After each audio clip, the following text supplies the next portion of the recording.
ಕಲಬುರಗಿ ನಗರ police ಆಯುಕ್ತಾಲಯದಲ್ಲಿ ಮಾನ್ಯ police ಆಯುಕ್ತರಾದ doctor Sharanappa SD IPS ರವರು ಹಗಲು ಮನೆಗಳ್ಳತನ, ರಾತ್ರಿ ಮನೆಗಳ್ಳತನ ಮತ್ತು ಮನೆಗಳ್ಳತನ ಹೀಗೆ 65 ಪ್ರಕರಣಗಳಲ್ಲಿ 14 ಆರೋಪಿಗಳನ್ನು ಬಂಧಿಸಿ ಸದರಿ ಪ್ರಕರಣಗಳಲ್ಲಿ ವಶಪಡಿಸಿಕೊಂಡ ಒಟ್ಟು 936 ಗ್ರಾಂ ಬಂಗಾರ, 1908 ಗ್ರಾಂ ಬೆಳ್ಳಿ, ನಗದು ಹಣ 3,39,650 ಹಾಗೂ ಇತರೆ ಬೆಲೆ ಬಾಳುವ ವಸ್ತುಗಳು 25,54,500 ಸೇರಿದಂತೆ ಒಟ್ಟು 83,43,657 ಮೌಲ್ಯದ ಸ್ವತ್ತುಗಳನ್ನು ವಾರಸುದಾರರಿಗೆ ಹಿಂದಿರುಗಿಸಲಾಯಿತು. ಆರಕ್ಷಕ ವ್ಯವಸ್ಥೆಯ ಪ್ರಮುಖ ಕರ್ತವ್ಯಗಳಲ್ಲಿ ಒಂದು ಅಪರಾಧ ತಡೆಗಟ್ಟುವಿಕೆ ಮತ್ತು ಅಪರಾಧ ಪತ್ತೆ ಮಾಡುವಂಥದ್ದು. ವಿವಿಧ ರೀತಿಯ ಅಪರಾಧಗಳಿದ್ದಾವೆ. ಅದರಲ್ಲಿ ಇವತ್ತು ನಾವು ಪ್ರಮುಖವಾಗಿ ಈ ಮನೆಗಳ್ಳತನ ಪ್ರಕರಣಗಳನ್ನು ನಾವು ವಿಶೇಷವಾದ ಒಂದು ಡ್ರೈವನ್ನು ತೆಗೆದುಕೊಂಡಿತ್ತು ನಗರ ಪೊಲೀಸ್ ವತಿಯಿಂದ. ಅದರ ಒಂದು ಪ್ರಯತ್ನದಿಂದ ಎಲ್ಲ ಪೊಲೀಸ್ ಸ್ಟೇಷನ್ಗಳಲ್ಲಿಯೂ ಕೂಡ ವಿಶೇಷ ಕಾರ್ಯಾಚರಣೆ ಮಾಡಲಾಗಿತ್ತು. ಪ್ರಮುಖವಾಗಿ ಹಗಲು ಮನೆಗಳ್ಳತನ, ರಾತ್ರಿ ಮನೆಗಳ್ಳತನ ಮತ್ತು ಮನೆಗಳ್ಳತನ ಈ ರೀತಿಯ 3 ಅಪರಾಧಗಳನ್ನು ಪರಿಗಣನೆಗೆ ತೆಗೆದುಕೊಂಡು ವಿಶೇಷ ಕಾರ್ಯಾಚರಣೆಯನ್ನು ತೆಗೆದುಕೊಂಡಾಗ ಒಟ್ಟು 65 ಪ್ರಕರಣಗಳನ್ನು ಭೇದಿಸುವಲ್ಲಿ ನಗರ ಪೊಲೀಸ್ನ ಎಲ್ಲ ಠಾಣೆಯ ಅಧಿಕಾರಿ ಸಿಬ್ಬಂದಿಯವರು ಯಶಸ್ವಿಯಾಗಿದ್ದಾರೆ. ಅದಕ್ಕೆ ನಾನು ಅವರಿಗೆ ಅಭಿನಂದನೆಗಳನ್ನು ಸಲ್ಲಿಸಲಿಕ್ಕೆ ಇಷ್ಟಪಡ್ತಾಯಿದ್ದೀನಿ. ಈಗ ನಾವು ಅಂಕಿಅಂಶಗಳನ್ನು ನೋಡಿದಾಗ ಒಟ್ಟು 65 ಪ್ರಕರಣಗಳ ಪತ್ತೆಯಾಗಿದ್ದಾವೆ. 114 ಆರೋಪಿಗಳನ್ನು ಬಂಧನ ಮಾಡಲಾಗಿದೆ.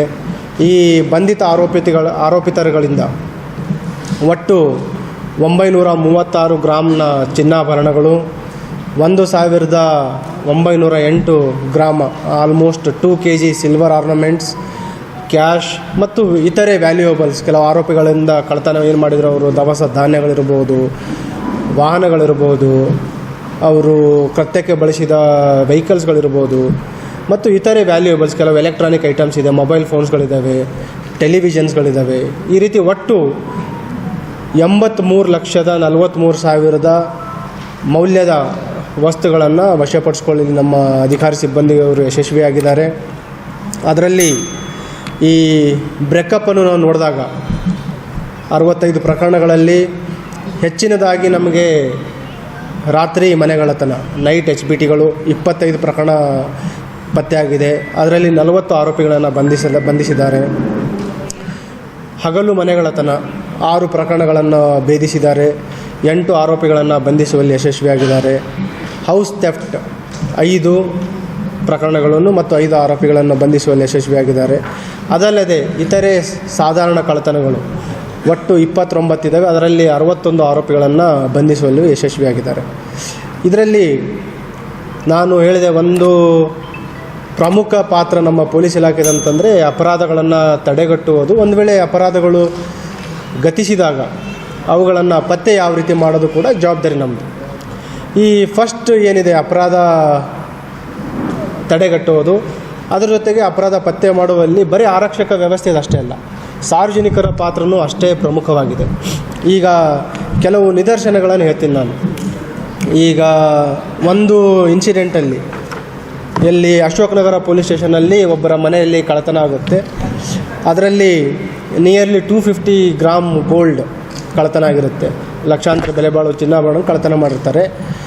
ನಾವು ತನಿಖೆಯನ್ನು ಕೈಗೆತ್ತಿಕೊಂಡಾಗ ಗುರ್ತಾಗಿದ್ದೇನಂತಂದರೆ ಅವರ ಮನೆಯಲ್ಲಿ ಏನು ಕೆಲಸ ಮಾಡ್ತಾಯಿದ್ದ ಕಾರ್ ಚಾಲಕ, ಸೊ ಅವನೇ ಕಳ್ಳತನ ಮಾಡಿದ್ದು ಬೆಳಕಿಗೆ ಬರುತ್ತೆ. ಒಂದು ಪ್ರಿವೆನ್ಷನ್ ಏನಂತಂದರೆ ನಾವು ಪದೇ ಹೇಳ್ತಾ ಇದ್ದೀವಿ, ಯಾವುದೇ ರೀತಿ ತಾವು ಕೆಲಸಕ್ಕೆ ತೆಗೆದುಕೊಳ್ಬೇಕಾದ್ರೆ ಡೊಮೆಸ್ಟಿಕ್ ಹೆಲ್ಪ್ ಆಗ್ಬೋದು, ಕಾರ್ ಚಾಲಕರಾಗ್ಬೋದು, ಒಂದು ಪೊಲೀಸ್ ಆ್ಯಂಟಿಸಿಡೆಂಟ್ ವೆರಿಫಿಕೇಷನ್ ಅಂತ ಇರುತ್ತೆ ನಮ್ಮ ಸ್ಪೆಷಲ್ ಬ್ರ್ಯಾಂಚಲ್ಲಿ. ಇಲ್ಲಿ ತಾವು ಏನಾದರೂ ಯಾರಿಗೆ ತಾವು ಕೆಲಸಕ್ಕೆ ತೆಗೆದುಕೊಳ್ತೀರಿ, ಒಂದು ಬೇಸಿಕ್ ಆ್ಯಂಟಿಸಿಡೆಂಟ್ ವೆರಿಫಿಕೇಷನ್ ಮಾಡಿದಾಗ ಅವನಿಗೆ ನಮ್ಮ ಪೊಲೀಸರು ಕರೆದು ವಿಚಾರಣೆ ಮಾಡ್ತಾರೆ. ಅವನ ಅಪರಾಧ ಹಿನ್ನೆಲೆ ಇದೆಯಾ ಇಲ್ಲ ಅನ್ನೋದು ಗೊತ್ತಾಗುತ್ತೆ. ಒಂದು ವೇಳೆ ಇಲ್ಲ ಅಂತಂದರು ಒಂದು ಇಂಟ್ರ್ಯಾಕ್ಷನ್, ಪೊಲೀಸ್ ಇಂಟ್ರ್ಯಾಕ್ಷನ್ ಏನಾಗುತ್ತೆ ಅವನ ಆ್ಯಂಟಿಸಿಡೆಂಟ್ ವೆರಿಫಿಕೇಷನ್ದು, ಅದ್ರ ಮೇಲೇ ಅಪರಾಧ ತಡೆಗಟ್ಟು ಒಂದು ವಾತಾವರಣ ಅಲ್ಲಿ ಸೃಷ್ಟಿಯಾಗುತ್ತೆ. ಪೊಲೀಸರು ಕರೆದಿದ್ರು, ವಿಚಾರಣೆ ಮಾಡಿದರು ಅಂತ. ಆವಾಗ ಇವನು ಅಪರಾಧ ಮಾಡುವಂಥ ಪ್ರಮೇಯನೂ ಕಡಿಮೆ ಆಗುತ್ತೆ. ಸೊ ಒನ್ ಬೇಸಿಕ್ ಇದರಿಂದ ಕಲಿಬೇಕಾಗಿದ್ದು ಅಂತಂದರೆ ಯಾರಿಗಾದರೂ ತಾವು ಹೈರ್ ಮಾಡಬೇಕಾದ್ರೆ ಒನ್ ಸೇಫ್ಟಿ ಪ್ರಿಕಾಷನ್ ಅಂತಂದರೆ ಪೊಲೀಸ್ ಆ್ಯಂಟಿಸಿಡೆಂಟ್ ವೆರಿಫಿಕೇಷನ್. ಈವೇನ ತಾವು ಯಾರಿಗಾದರೂ ಬಾಡಿಗೆ ಮನೆ ಕೊಡಬೇಕಾದ್ರು ಅಲ್ಲಿನೂ ಕೂಡ ತಾವು ಯಾರಿಗೆ ನೀಡ್ತಾ ಇದ್ರೆ ಅಲ್ಲಿನೂ ಕೂಡ ಪೊಲೀಸ್ ಆ್ಯಂಟಿಸಿಡೆಂಟ್ ವೆರಿಫಿಕೇಷನ್ ಮಾಡಿದ್ರೆ ಅಲ್ಲಿನೂ ಕೂಡ ನಿಮ್ಗೆ ಗೊತ್ತಾಗುತ್ತೆ ಯಾರಾದರೂ ಔಟ್ಸೈಡರ್ಸ್ಗೆ ತಾವು ಕೊಟ್ಟಿದ್ದರೆ ಅವರ ಅಪರಾಧ ಹಿನ್ನೆಲೆ ಏನಾದರೂ ಇದೆಯಾ ಅಂತ. ಮತ್ತು ಇನ್ನೊಂದು ಪ್ರಕರಣದಲ್ಲಿ ಏನಾಗಿದೆ ಅಂತಂದರೆ, ಇದು ಒಂದು ಸ್ಟ್ರೇಂಜ್ ಇನ್ಸಿಡೆಂಟ್. ಇದು ಆಗಿದ್ದು ಚೌಕ್ ಪೊಲೀಸ್ ಸ್ಟೇಷನ್ ಲಿಮಿಟ್ಸಲ್ಲಿ. ಇದರಲ್ಲಿ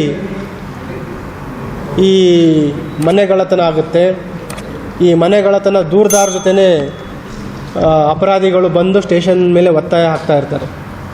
ಏನು ಪತ್ತೆ ಮಾಡ್ತಾಯಿಲ್ಲ ನೀವು, ಇಷ್ಟು 1 ವಾರ ಆಯಿತು, ಆಲ್ಮೋಸ್ಟ್ ಯಾವುದೇ ಎಫರ್ಟ್ಸ್ ಆಗ್ತಾಯಿಲ್ಲ ಅಥವಾ ಪ್ರೋಗ್ರೆಸ್ ಆಗ್ತಾಯಿಲ್ಲ ಪ್ರಕರಣದಲ್ಲಿ ಅಂತ ಒತ್ತಡ ಹಾಕ್ತಾ ಇರ್ತಾರೆ.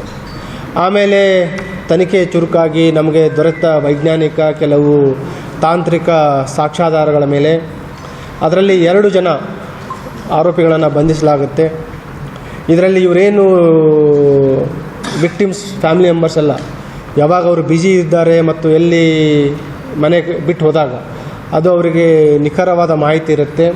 ಅದೇ ಸಂದರ್ಭದಲ್ಲಿ ಅಪರಾಧ ಮಾಡಿರ್ತಾರೆ. ಶಾರ್ಟ್ ಟೈಮ್ ಇರುತ್ತೆ ವಿಂಡೋ. ಸೊ ನಮಗೆ ಈ ಔಟ್ಸೈಡರ್ಸ್ ಬಂದು ಅಫೆನ್ಸ್ ಮಾಡಬೇಕಾದ್ರೂ ಕೆಲವು ಸಲ ಏನಾಗುತ್ತೆ, ಕೆಲವು ಕುರುಗಳಿರುತ್ತೆ. ಅದ್ರ ಬಗ್ಗೆನೂ ತಮಗೆ ತಿಳಿಸ್ತೀನಿ. ಈ ಒಂದು ಘಟನೆಯಲ್ಲಿ ಯಾವ್ರ ವ್ಯಾಲ್ಯೂಬಲ್ಸ್ಗಳನ್ನು ಎಲ್ಲಿಟ್ಟಿದ್ದರು ಮತ್ತು ಅವರ ಚಲನವಲನದ ಬಗ್ಗೆ ಕೆಲವು ಅವರ ನೈಬರ್ಸ್ಗೆ ಮತ್ತು ಸಂಬಂಧಿಕರಿಗೆ ಗೊತ್ತಿರುತ್ತೆ. ಇದರಲ್ಲಿ ಒಬ್ಬ ಸಂಬಂಧಿಕ ಯುವಕ ಇದ್ದಾನೆ ಮತ್ತು ನೆರೆಯ ಒಬ್ಬ ಯುವಕ ಇದ್ದಾನೆ. ಅವರನ್ನು ಕೂಡ ಬಂಧಿಸಿ, ಮತ್ತು ಇದಲ್ಲದೆ ನಾವು ಪ್ರೊಫೆಷ್ನಲ್ ಅಫೆಂಡರ್ಸ್ ಅಂದರೆ ರೂಢಿಗತ ಅಪರಾಧಿಗಳು, ಇದರಲ್ಲಿ ಕೆಲವು ಅಪರಾಧಿಗಳು ಅಂತರ್ಜಿಲ್ಲಾ ಇದ್ದಾರೆ, ಸ್ಥಳೀಯರಿದ್ದಾರೆ ಮತ್ತು ಅಂತಾರಾಜ್ಯ ಈ ರೂಢಿಗತ ಮನೆಗಳತನ ಮಾಡುವಂಥ ಅಪರಾಧಿಗಳನ್ನು ಕೂಡ ನಾವು ಬಂಧಿಸಿದ್ದೀವಿ. ಅದರಲ್ಲಿ ಒಬ್ಬನು ಹನಿ ಸಿಂಗ್ ಅಂತ ಇದ್ದಾನೆ. ಅವನು ಇಲ್ಲಿ ಲೋಕಲ್ ಅಫೆನ್ಸ್ ಮಾಡಿದ್ದಾನೆ, ಗ್ರಾಮೀಣ ಪ್ರದೇಶದಲ್ಲಿ ಅಪರಾಧ ಮಾಡಿದ್ದಾನೆ, ಜಿಲ್ಲೆ ಪ್ರದೇಶದಲ್ಲಿ, ಅಲ್ಲದೆ ಬೇರೆ ಬೇರೆ ಜಿಲ್ಲೆಗಳಲ್ಲದೆ ಮತ್ತು ಬೇರೆ ಹೊರ ರಾಜ್ಯಗಳಲ್ಲೂ ಅಪರಾಧ ಮಾಡಿರುವ ಅಪರಾಧಗಳಿದ್ದಾವೆ. ಅವನ ಒಂದು ಬಂಧನದಿಂದ ಒಟ್ಟು 16 ಪ್ರಕರಣಗಳು ಪತ್ತೆಯಾಗಿದ್ದಾವೆ. ಇದು ಯೂನಿವರ್ಸಿಟಿ ಪೊಲೀಸ್ ಸ್ಟೇಷನ್ ಅಧಿಕಾರಿ ಸಿಬ್ಬಂದಿಯವರು ಪತ್ತೆ ಮಾಡಿದ್ದಾರೆ. ಆರಂಭದಲ್ಲಿ ತಮಗೆ ಹೇಳಿದೆ, ಈ ಅಪರಾಧಿಗಳ ಹಿನ್ನೆಲೆ ನಾವು ನೋಡಿದಾಗ 114ರಲ್ಲಿ ಕೆಲವು ಕಾನೂನಿನ ಸಂಘರ್ಷಕ್ಕೊಳಗಿರೋ ಯುವಕರು ಇದ್ದಾರೆ, ಲೆಸ್ ದ್ಯಾನ್ 18 ಇಯರ್ಸ್ ಇರೋವಂಥವ್ರು ಇದ್ದಾರೆ. ಆಮೇಲೆ ಕೆಲವು ಮಹಿಳೆಯರು ಇದ್ದಾರೆ ಅಪರಾಧ ಮಾಡಿದ್ರಲ್ಲಿ. ಅದರಲ್ಲಿ 2 ನಿದರ್ಶನಗಳನ್ನು ತಮ್ಮ ಮುಂದೆ ಹೇಳಲಿಕ್ಕೆ ಇಷ್ಟಪಡ್ತಾ ಇದ್ದೀನಿ. ಒಂದು, ಈ ಅಟೆನ್ಷನ್ ಡೈವರ್ಷನ್ ಮಾಡಿ ಕಳ್ಳತನ ಮಾಡುವಂಥದ್ದು. ಅದರಲ್ಲಿ ಸ್ಪೆಷಲಿ ಮಹಿಳೆಯರನ್ನು ಟಾರ್ಗೆಟ್ ಮಾಡುವಂಥ ಮಹಿಳೆಯರ ಗ್ಯಾಂಗನ್ನು ನಮ್ಮ ಬ್ರಹ್ಮಪುರ ಸ್ಟೇಷನ್ ಅಧಿಕಾರಿ ಸಿಬ್ಬಂದಿಯವರು 3 ಜನ ಮಹಿಳೆಯರನ್ನು ಬಂಧನ ಮಾಡಿದರು. ಅದರಲ್ಲಿ ಬಸ್ಸಲ್ಲಿ ಹತ್ತಬೇಕಾದ್ರೆ ಅಲ್ಲಿ ಕೆಲವರು ಅವರಿಗೆ ಮಾತಾಡೋ ನೆಪದಲ್ಲಿ ಅಟೆನ್ಷನ್ ಡೈವರ್ಟ್ ಮಾಡ್ತಾರೆ ಮತ್ತು ಉಳಿದವರು ಬಸ್ ಹತ್ತಬೇಕಾದ್ರೆ ಇಳಿಬೇಕಾದ್ರೆ ಪರ್ಸ್ಲಿಂದ ಕೆಲವು ವ್ಯಾಲ್ಯೂಬಲ್ಸ್ಗಳನ್ನು ಕದಿತಾ ಇದ್ದರು. ಅವರನ್ನು ಬಂಧಿಸಿದ್ದಾರೆ. ಅದಲ್ಲದೆ ಈ MB ನಗರ ಪೊಲೀಸ್ ಸ್ಟೇಷನಲ್ಲಿ ಇನ್ನೊಬ್ಬ ಓರ್ವ ಮಹಿಳೆಯನ್ನು ಬಂಧನ ಮಾಡಿದ್ದಾರೆ. ಇದರಲ್ಲಿ ಮನೆ ತೆಗೆದಾಗಲೇ ಈಗೇನಾಗುತ್ತೆ, ನಾವು ಮನೆ ಕೆಲಸ ಮಾಡಬೇಕಾದ್ರೆ ಮನೆ ಓಪನ್ ಇಟ್ಟು ಯಾವುದೋ ಒಂದು ಕಾರ್ನರಲ್ಲಿ ಅಥವಾ ಯಾವುದೋ ಒಂದು ರೂಮಲ್ಲಿ ಕೆಲಸ ಮಾಡ್ತಾ ಇರ್ತಾರೆ. ಅಲ್ಲಿ ಬೇರೆ ಒಬ್ಬರು ಪರಿಚಯ ಮಾಡ್ಕೊಳ್ಳೋ ರೀತಿಯಿಂದ ಮನೆ ಎಂಟ್ರಾಗ್ತಾರೆ. ಒಂದು ವೇಳೆ ಯಾರೂ ಅವರಿಗೆ ಗಮನಿಸಲಿಲ್ಲ ಅಂತಂದರೆ ಅಲ್ಲಿ ಕಳ್ಳತನ ಮಾಡುವಂಥದ್ದು. ಸೊ ಆ ರೀತಿಯೂ ಕೂಡ ಕೆಲವು ಅಪರಾಧಗಳು ಘಟಿಸಿದ್ದು ಅಂತಲ್ಲಿ ಕೂಡ ನಮ್ಮ ಅಧಿಕಾರಿಗಳು ದೊರೆತ ಸಾಕ್ಷ್ಯಗಳ ಮೇಲೆ ಪತ್ತೆ ಮಾಡಿದ್ದಾರೆ. ಮಿನಿಮಮ್ ಸೆಕ್ಯೂರಿಟಿ ಎಕ್ವಿಪ್ಮೆಂಟ್ಸ್ಗಳನ್ನು ಹಾಕ್ಕೊಂಡಿದ್ರೆ ಎಟ್ಲೀಸ್ಟ್ ಒಂದು 80 to 90% ಅಪರಾಧ ಆಗುವುದನ್ನು ತಡೆಗಟ್ಟಬಹುದು. ಈವನ್ 10% ನಾವು ಅಪರಾಧಿಗಳಿಗೆ ಅವ್ರ ಧೈರ್ಯಕ್ಕೆ ಮೆಚ್ಚುಗೆ ಕೊಟ್ಟರೆ. ಅದರಲ್ಲಿ ಬರ್ಗ್ಲರಿ ಅಲಾರ್ಮ್ 3,000 to 5,000 ರೂಪಾಯಿಗೆ ಒಂದು ಬರ್ಗ್ಲರಿ ಅಲಾರ್ಮ್ ಬರುತ್ತೆ. ನಿರಂತರವಾಗಿ ಹೇಳ್ತಾ ಇದ್ದೀವಿ, ಆದರೂ ಅದನ್ನು ಹಾಕ್ತಾಯಿಲ್ಲ. CCTV ಕ್ಯಾಮ್ರಾ ಹಾಕ್ಕೊಳ್ಳುವಂಥದ್ದು, ಮೋಷನ್ ಡಿಟೆಕ್ಟರ್ ಅಂತ ಬಂದಿದೆ. ಅದಲ್ಲದೆ ಈಗ ನಾವು ಮನೆಗಳಿಗೆ ಏನು ಲಾಕ್ ಹಾಕ್ತೀವಿ, ಈಗ ಲಾಂಗ್ ಲೀವ್ ಹೋಗಬೇಕಾದ್ರೆ ದೊಡ್ಡ ಲಾಕ್ ಹಾಕ್ತಾರೆ, ಪ್ಯಾಡ್ ಲಾಕ್ ಅಂತ. 1 ಸಲ 2 ಸಲ ನೋಡ್ತಾರೆ ಅಪರಾಧಿಗಳು ರೆಕ್ಕಿ ಮಾಡಿದಾಗ. ಆ ಸಂದರ್ಭದಲ್ಲಿ ಅವರಿಗೆ ಗೊತ್ತಾಗ್ಬಿಡುತ್ತೆ ಈ ಮನೆಯಲ್ಲಿ ಇವರು ವಾರಸ್ದಾರರಿಲ್ಲ. ಅಥವಾ ನೈಟು ಹೊರಗಡೆ ಹೋಗಬೇಕಾದ್ರೆ ಲೈಟ್ ಆನ್ ಮಾಡೋಗಿರ್ತಾರೆ, ಡೇ ಟೈಮಲ್ಲಿ ಲೈಟ್ ಉರಿತಾ ಇರುತ್ತೆ.